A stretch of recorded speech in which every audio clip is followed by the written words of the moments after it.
Hello friends, আসসালামু আলাইকুম। কেমন আছেন সবাই? আশা করি ভালো আছেন। তো আজকের ভিডিওর টপিক হচ্ছে মজাদার গরু মাংসের বিরিয়ানি। তো আজকের ভিডিওতে আপনাদের দেখানো হবে কিভাবে অল্প উপকরণ দিয়ে অল্প সময়ে এইরকম মজাদার বিরিয়ানি রান্না করবেন। তো চলুন বেশি কথা না বাড়িয়ে আজকের ভিডিওটি শুরু করা যাক। বিরিয়ানি রান্নার জন্য আমাদের সর্বপ্রথম প্রয়োজন কিছু গরম মশলা। এখানে আমি কিছু গরম মশলা নিয়ে নিয়েছি, যেমন দারুচিনি, এলাচ, লং, তেজপাতা, জয়ফল, জয়ত্রী ইত্যাদি। দ্বিতীয়ত আমি নিয়ে নিয়েছি রাঁধুনি রেডিমিক্স বিরিয়ানি মশলা। সর্বপ্রথম একটি পাত্রে মাংস নিলাম এবং এর উপর আদা বাটা, রসুন বাটা, পেঁয়াজ বাটা,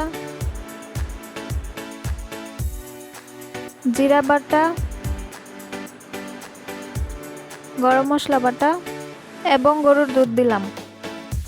তবে আপনারা চাইলে প্যাকেটের দুধও ব্যবহার করতে পারবেন। এবং এর মধ্যে দিয়ে দিলাম মরিচের গুঁড়ো,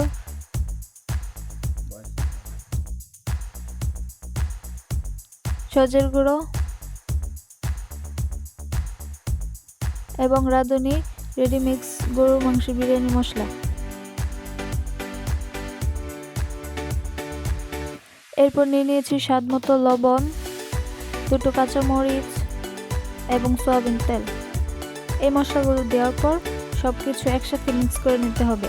আমি সবকিছু একসাথে মিক্স করে নিলাম।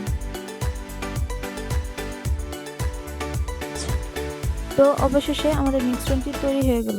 এরপর একটি কড়াইয়ে তেল নিয়ে নিলাম।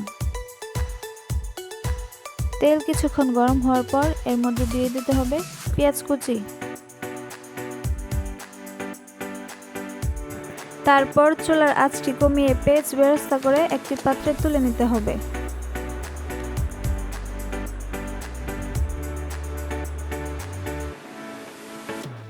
এরপর মিক্স করা মাংসগুলো কড়াইয়ের মধ্যে দিয়ে দিলাম এবং চুলার আঁচটি বাড়িয়ে ঢাকনা দিয়ে ঢেকে দিলাম। 10 মিনিট পর ঢাকনা তুলে নেড়ে দিলাম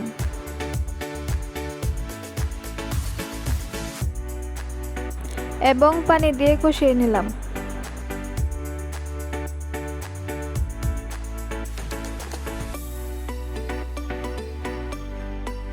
একটি পাত্রের মধ্যে আবার সয়াবিন তেল নিয়ে নিলাম এবং এর মধ্যে পেঁয়াজ কুচি, তেজপাতা ইত্যাদি দিয়ে নিলাম এবং নাড়াচাড়া দিলাম। পেঁয়াজগুলো হালকা ভেজে এর মধ্যে বিরিয়ানির চাল অ্যাড করে পানি দিলাম। এবার চাল হাফ সিদ্ধ করে কষিয়ে রাখা মাংস অ্যাড করে ভালোভাবে মিশিয়ে নিলাম এবং 10-15 মিনিটের জন্য ঢাকনা দিয়ে ঢেকে দিলাম। আমাদের রান্নার কাজ প্রায় শেষ। ঢাকনা ওঠানোর পর দেখতে পারবেন বিরিয়ানি রান্না হয়ে গেছে। এবার কাঁচামরিচ ও পেঁয়াজ বেরেস্তা দিয়ে শেষ করলাম বিরিয়ানি রান্না। তো আমাদের আজকের ভিডিওটি এ পর্যন্তই। যেহেতু এটা আমার প্রথম ভিডিও, তাই ভিডিওর মধ্যে কোনো ভুল ত্রুটি হয়ে থাকলে ক্ষমার দৃষ্টিতে দেখবেন। আর হ্যাঁ, আজকের ভিডিওটি যদি আপনাদের কাছে ভালো লাগে তাহলে লাইক দিতে ভুলবেন না এবং নতুন নতুন রান্নার ভিডিও পেতে আমাদের সাথেই থাকবেন। দেখা হবে পরবর্তী কোনো ভিডিওতে। আল্লাহ হাফেজ।